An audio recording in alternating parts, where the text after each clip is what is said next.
జై తెలంగాణ. ఈ గత కొన్ని రోజుల నుంచి వెళ్ళి మార్వాడీలపై గో బ్యాక్ మార్వాడి అనే కొత్త నినాదంతో తెలంగాణ బిడ్డలు కదం తొక్కుతున్నారు. ఈ ఉద్యమంలో చాలామంది మేధావులు, ఉద్యమకారులు, తెలంగాణలో నివసించే మాలాంటి వ్యాపారస్తులకు మద్దతుగా నిలుస్తున్నారు. ఏ రాజకీయ పార్టీలు కూడా మేము మద్దతు కోరట్లేదు, మాకు మద్దతు ఇవ్వవలసిన అవసరం కూడా లేదు. మా పోరాటం మమ్మల్ని చేసుకొనివ్వండి. ఏ రాజకీయాలకు, కులాలకు మమ్మల్ని అంటకట్టకండి. మేము తెలంగాణ బిడ్డలం. తెలంగాణలో వ్యాపారం చేసుకుంటున్న చిన్న పెద్ద వ్యాపారస్తులు ఎవరి చేతిలో దగా పడుతున్నారో, ఎవరి వల్ల వ్యాపారస్తులు మావి అణచివేత గురి అవుతున్నాయో మా ఆవేదన మీకు తెలియజేస్తున్నాము. వాళ్ళ మీదనే మా తిరుగుబాటు చేస్తున్నాం. ఈ మార్వాడి వాళ్ళు బిజినెస్ పేరుతో దేశం మొత్తం బాగీరు. ఇప్పుడు దేశం మొత్తం గురించి మాట్లాడడం కన్నా మా తెలంగాణ గురించి మేము మాట్లాడతాం. ఎందుకంటే మేము తెలంగాణ వాళ్ళలో నివసిస్తున్నాం, మేము తెలంగాణ పౌరులం. ఇప్పుడు చిన్న పెద్ద వ్యాపారం చేసుకుంటూ నలుగురు ఉపాధి కల్పిస్తున్నాం మేము. ఈ మార్వాడి వాళ్ళు హోల్సేల్ దందతో హైదరాబాదులోకి దిగారు.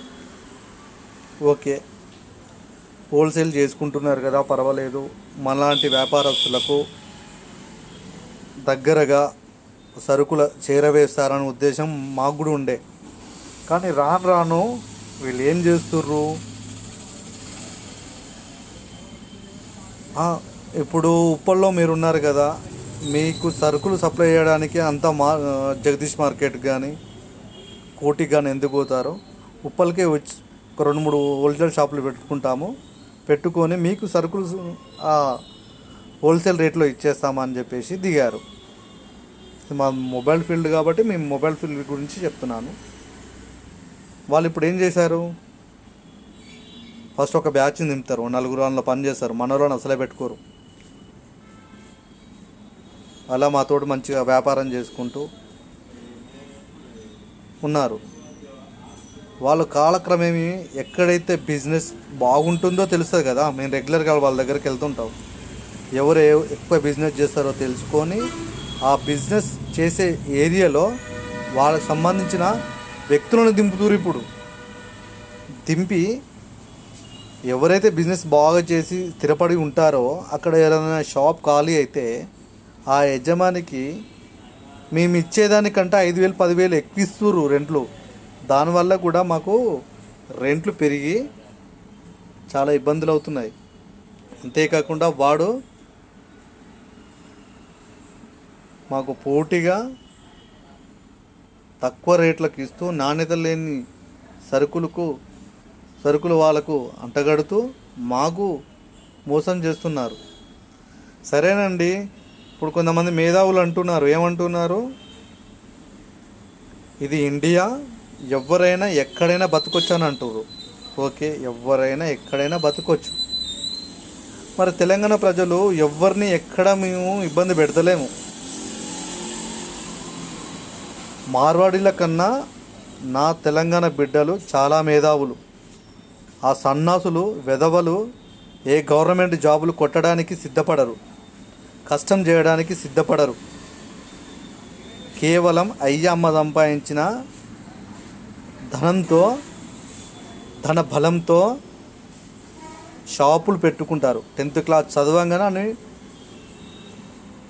బిజినెస్ దందలోకి నెట్టేస్తున్నారు.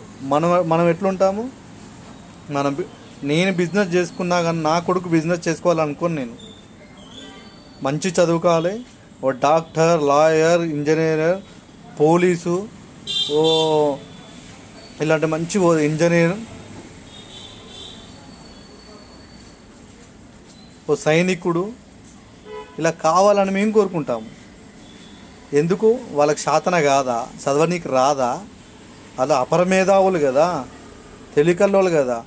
మళ్ళా రాజస్థాన్ గుజరాత్ ఏ గొడ్డు పోయిందా? రాజస్థాన్ గుజరాత్లో వీళ్ళు బిజినెస్లు వీళ్ళు చేసే తెలివి లేదా? అక్కడ వాళ్ళు జాబులు కొట్టుకునే వాళ్ళు సత్తా లేదా? ఏ మార్వాడి వాడు అంటే కేవలం బిజినెస్ చేయడానికే పుట్టిండాడు, వేరే వృత్తులు చేయరా?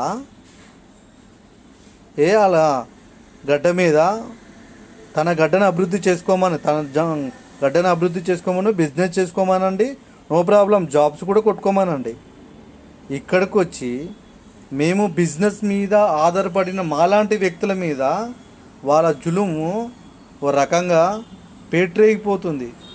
ఇక్కడికి వస్తాడు వాడు మేము హిందీ నేర్చుకోవాలి, వాడు మాత్రం తెలుగు నేర్చుకోడు. మీరు హిందీ నేర్చుకోమని మా మీద గూండాయిజం చేస్తారు. రౌడీయిజం, గూండాయిజం, దౌర్జన్యం ఇవన్నీ చేస్తుంటాడు. నా లేన్ల మీద నేను తెలుగు భాష మాట్లాడొద్దా? బిజినెస్ చేసుకుంటాడు కూడా తెలుగు నేర్చుకోవాలి. వాడి హిందీ భాషను మా మీద రుద్దడమేంది? వాని రుబాబేంది? ఎక్కడిది న్యాయం? వాడిని షాప్లో ఎంతమంది తెలుగు బిడ్డలు పనిచేస్తారు? పక్క రాష్ట్రాలలో కూడా వచ్చి బిజినెస్ చేసుకుంటారు. కానీ వాడు ఏం చేస్తాడు తెలుసా? తన కుటుంబం మాత్రమే వస్తాడు. ఇప్పుడు మహారాష్ట్ర నుంచి ఒక బిజినెస్ చేసింది అనుకో, వాడు ఆయన కుటుంబం గురించే ఆలోచిస్తాడు. కానీ బావ, బమ్మర్ది, బొంగు, భోషణం అని వీటి గురించి ఆలోచించాడు. వాడు వచ్చి బిజినెస్ చేసుకుంటూ తన పిల్లల్ని చదివించుకుంటూ వాని ఎడ్యుకేషన్లో ఉన్నత స్థాయిలో చేరేలా చేసి వానికి మంచి ఉద్యోగాలు వచ్చేటట్టు చేస్తాడు. కానీ తన కులం మొత్తము ఈ రంగంలో, బిజినెస్ రంగంలో దింపి తెలంగాణలో బిజినెస్ చేసే వాళ్ళ కడుపు కొట్టరు. ఈ మార్వాడి చేసేవాడు అదే. వాడు చదువుకునే తెలివి ఉండదు. జస్ట్ ఇంగ్లీష్లో పేర్లు రాయడము, కూడికలు నేర్చుకోవడం. ఎలాగో బలిసిన వాళ్ళు ఉంటారు కదా, వాళ్ళ దాంట్లో డబ్బులుగా పెట్టుబడి పెట్టడం. మాలాంటి బిజినెస్లు మంచి మంచి ఎదుగుతున్న వారి దగ్గర పెద్ద మొత్తంలో పెట్టి మమ్మల్ని బిజినెస్ పరంగా నాశనం చేయడమే వాళ్ళ కంకణం. చెప్పండి, మేము ఓ రైతుకు పుట్టిన బిడ్డలమే ఉంటాం, ఒక ఉద్యోగం పెట్టిన బిడ్డలమే ఉంటాం. మరి మా గురించి ఎవరు ఆలోచించాలి? ఈ రాజకీయ నాయకులకు ఇది అర్థం కాదు. ఎందుకంటే రాజకీయ నాయకులు మంచి క్యాష్ పెట్టలే కదా. ఈ రోజులో అధికారంలో ఉంటే ఒక పార్టీలో, అధికారం లేకపోతే మరొక పార్టీలో చెంపు అవుతారు. వాళ్ళ వ్యాపారాలు కాపాడుకోవాలి కదా, వాళ్ళ తొత్తులుగా మారుతారు. మార్వాడి వాళ్ళు ఈ బీజేపీ వాళ్ళకి అంత ప్రేమ అంటే తెలుసా? వాళ్ళు నిజమైన హిందువులు. తెలంగాణ గడ్డ మీద పెట్టిన ఏ బిడ్డ కూడా నిజమైన హిందూ కాదు. మన మానవత ఎక్కడ పుట్టిందో ఆమెనే చెప్పాలి, బండి సంజయ్ ఎక్కడ పుట్టిందో చెప్పాలి. ఇంకా మిగతా బీజేపీ నాయకులు మాట్లాడుతారు కదా, వాళ్ళు ఎక్కడెక్కడ ఎవరికి పుట్టిరు, తెలంగాణ బిడ్డలకు పుట్టిరా, ఎవరు పుట్టిరు వాళ్ళే చెప్పాలి. మరి తెలంగాణ వాళ్ళైతే తెలంగాణ ప్రజల గురించి ఆలోచించాలా, మాతోటి చర్చించాలి కదా. వాళ్ళ తెరువు పోతే తాట తీస్తారా, జైలు వేస్తారా? వేయండి, ఎంతమందిని వేస్తారు? మాకు ఏ పార్టీలో అండా ఉండవలసిన అవసరం లేదు. రాజకీయ శక్తులు ఉన్నాయా మా వెనకాల? అప్పుడు కూడా తెలంగాణ ఉద్యమంలో ఇట్నే మాట్లాడారు. ఏమైంది? ఆఖరికి మెడలు వంచి తెలంగాణ సాధించినాం. ఇప్పుడు కూడా అలానే అవుతుంది.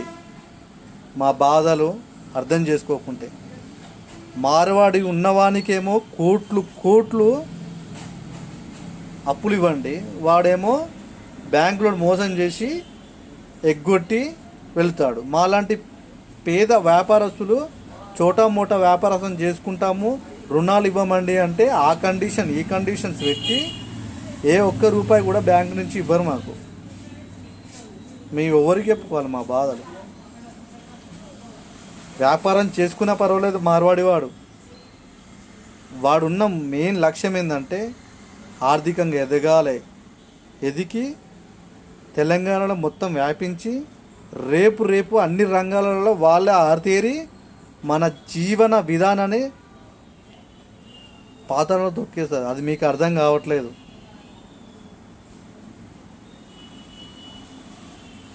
మన బిజినెస్ హోల్సేల్ బిజినెస్ చేసుకున్నా మాకు ఇబ్బంది లేదు. మా దగ్గరకు వచ్చి విలేజ్లోకి కూడా పాకుతారు. ఒక 1000 2000 3000 ఉన్న జనాభా విలేజ్లో కూడా వాళ్ళు చొరబడి ఒక్కడు స్టార్ట్ అయ్యి వానికి సంబంధించిన 10 వ్యాపారాలు పెట్టిస్తారు. అంటే ఆ విలేజ్ మీద ఆధారపడి బతుకుతునే వాళ్ళు, ఆ కులవృత్తులు వ్యాపారం చేసుకునే వాళ్ళు ఏమైపోవాలి? అది మీకు ఆలోచించారు. బండి సంజయ్, నీకు ఏం మాట్లాడాలో నాకు అర్థమవుతలేదు, కానీ పోయి అడగండి వ్యాపారస్తుడు. షాప్ టు షాప్ తెలంగాణ బిడ్డ షాప్ టు షాప్ పోయి అడగు, అప్పుడు తెలుస్తుంది. అందులో మీ బీజేపీ కార్యకర్తలు కూడా ఉంటారు. మీ బీజేపీ లీడర్లు ఇప్పుడిప్పుడే ఒక్కొక్కరు బయటకు వస్తారు. అప్పుడు వాళ్ళు, మేము బీజేపీ కార్యకర్త, మేము బిజినెస్ చేసుకుంటున్నామా, మా పరిస్థితులు మీరు పట్టించుకోరా అంటే మీ తలలు ఏడబెట్టుకుంటారో ఒకసారి ఆలోచించండి. ఏం కులం మతం ఇవ్వేనా మీకు కావాల్సింది? మా కింద ఎవ్వరు లేరు, మా వెనక ఎవ్వరు ఉండరు. మా కోసం పోరాడే ప్రతి ఒక్కరూ నా తెలంగాణ బిడ్డకు వాళ్ళ పాదాలకు వందనాలు చేస్తాం. మీలాంటి మూర్ఖులకు ఇన్ని రోజులు ఓటేసుకుంటూ సపోర్ట్ చేసినందుకు మా చెప్పు తీసుకొని మేము కొట్టుకోవాలి. ఒక చిరు వ్యాపారస్తుడు 10 సంవత్సరాల ఫీల్డ్లో ఉండి ఒక మార్వాడి వల్ల వాడు తన వ్యాపారాన్ని అంతా కోల్పోతే ఆ బాధ ఎట్లుంటుందో మీకు తెలియదు. వ్యాపారం చేసే వాళ్ళకి తెలుస్తుంది ఆ బాధ ఏందో. ఇది ఎక్కడైనా అండి, ఎవడైనా బతకొచ్చు అంటారు. ఎవడైనా బతకొచ్చు అంటాడు, కరెక్టే, బతకండి. కానీ వాడు ఏ పనులు చేయడు. అంటే వాడు చెత్తేస్తే మన తెలంగాణలో తీసేయాలి, మన గడ్డం పెరిగితే మన తెలంగాణలో కొరగాలి. వాళ్ళు ఇల్లు కట్టుకుంటాడంటే మన తెలంగాణ బిడ్డలు మేస్త్రుల పనులు చేయాలి. ఈ కష్టం చేసే తెలివి ఉండదు కదా వాళ్ళకు.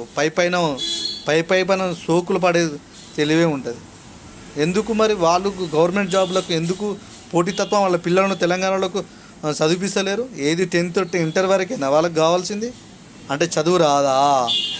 ఓన్లీ 10th వరకు చదివించి, ఓనమాలు నేర్పించి, ఏబీసీలు నేర్పించి, హిందీలో మాట్లాడడం, ఇంగ్లీష్లో రాయడం, లెక్కలు రాయడం, అంతవరకు సరిపోతుంది. వాడు మన కల్చర్ గురించి మాట్లాడతాడు. మేము తెలంగాణ తాగోతోళ్ళమారా, పండబెట్టి తొక్కుతాం మా తెరువు వస్తే. బతకటానికి వచ్చినోనివి మా మీద రుబాబు చూపిస్తే ఊరుకోము. నీ గుజరాత్ గడ్డ, రాజస్థాన్ గడ్డ కొడ్డుపోయిందారా? అక్కడికి వెళ్ళామంటున్నాం కదా. వెళ్ళి వ్యాపారాలు చేసుకోండి, మంచి ఎడ్యుకేషన్ అందించండి పిల్లలకు, మంచిగా ఉన్నత స్థాయిలో ఉద్యోగాలు ఉండేటట్టు చూడండి, నిజాయితీ పౌరులుగా తీర్చిదిద్దండి. మార్వాడి దొంగ లెక్కలు, దొంగ బుద్ధులు పిల్లలకు నేర్పడానికి 10-15 సంవత్సరాలు 20 సంవత్సరాలు పోరగాలకు కూడా మీ బిజినెస్ అలవాటు నేర్పించి వాళ్ళు ఏ రాజకీయ భవిష్యత్తు, వాళ్ళ విద్యా భవిష్యత్తును మొత్తం నాశనం చేస్తారు. వీడు మనకు తెలియలేదని నేర్పితే ఈ సన్నాసులేమో వాళ్ళకు ఒత్తాసు పలుకుతారు. ఎందుకంటే ఫండింగ్, మార్వాడి అంటే డబ్బు. ఆ డబ్బుతోటే కదా వీళ్ళు రాజకీయాలు చేసేది. ఏ గుద్దల దమ్మున్న లీడర్లైనా మార్వాడి వాళ్ళే నిజమైన హిందువులు. మీరు కారు అని ఒక స్టేట్మెంట్ ఇవ్వండి, అప్పుడు చూసుకుంటాం ఆ సత్తా ఏందో. ఇంకా చాలా చెప్పాలని ఉంది, ఒక్కొక్కటిగా చెప్తుంటాం, ముందుకు వస్తాం. చిల్లర మాటలు మస్తుగా మాట్లాడుతుంటారు. మా వెనుక ఎవ్వడు నడిపించేవాడు ఎవ్వడు లేడు. ఒకరికొకరు చెయ్యి కలుపుకొని ముందుకు వస్తాము. ఏ రాజకీయ నాయకుడు ఏం మాట్లాడుతుండో అన్నీ గ్రహిస్తాము. మేధావులారా, వాళ్ళని అడగండి. మీరు బిజినెస్ చేసుకుంటారు కదా, మీ పిల్లల్ని చదివించి ఉన్నత స్థాయిలో ఎందుకు ఉంచారు? కేవలం బిజినెస్ ఒక్కటే ఎందుకు ఎంచుకుంటారు? అలా ఎంచుకొని కొన్ని ప్రాంతాలను, రాష్ట్రాలను నాశనం చేస్తున్నారు. ఆ రాష్ట్రాల మీద, ఆ ప్రాంతాల మీద నివసించే చిరు వ్యాపారస్తులను పొట్టగొడుతురని ప్రశ్నించండి. ఒక్క కుటుంబం వచ్చి చేసుకుంటే మాకేం ఇబ్బంది ఉండదు. ఇప్పుడు నేను బిజినెస్ చేస్తున్నా, నా బావ, నా అక్క, నా తమ్ముడు అందరు కలిసి ఇదే బిజినెస్ ఫీల్డ్లో ఉండాలని మేము అనుకోలేదు. దీని ద్వారా వచ్చే సంపాదనతోటి మా పిల్లలుకి మంచి ఎడ్యుకేషన్ ఇవ్వాలి, మంచి హోదాలో ఉండాలని కోరుకుంటాం. ఆ సన్నాసులకు ఎడ్యుకేషను అనేది రాదు.